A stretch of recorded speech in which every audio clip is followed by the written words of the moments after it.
Stato di agitazione per i bagnini di Jesolo. La categoria minaccia uno sciopero nel bel mezzo dell'estate in risposta alle scelte della Jesolo Turismo. La società ha dato disdetta di tutti gli accordi raggiunti dal 1982 ad oggi, che sono stati un'importante conquista per l'intero settore. Per questo, dicono i sindacati, abbiamo proclamato lo stato di agitazione, già comunicato a Capitaneria di Porto, Associazione Albergatori e Ascom.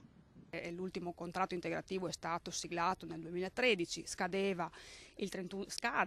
il 31 dicembre del 2015, ma l'azienda improvvisamente ha deciso di interrompere qualsiasi tipo di relazione con le organizzazioni sindacali e con i lavoratori, disdettando di fatto tutti gli accordi dall'83 a oggi. Gli assistenti ai bagnanti di Jesolo sono in tutto un'ottantina, distribuiti su più di 30 torrette di salvataggio. Il sindaco Zoggia ha ascoltato le nostre proposte, aggiunge il sindacato, dimostrandosi aperto al dialogo.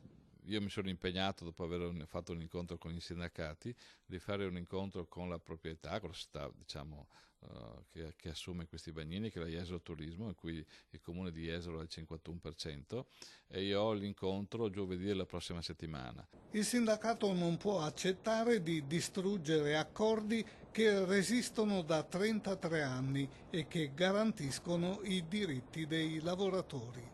Noi chiediamo che l'azienda si risieda al tavolo e di cominciare e di ricominciare a discutere per trovare un accordo condiviso con tutti. La situazione è difficile, ce ne rendiamo conto e siamo comunque disponibili a trovare un accordo con tutti.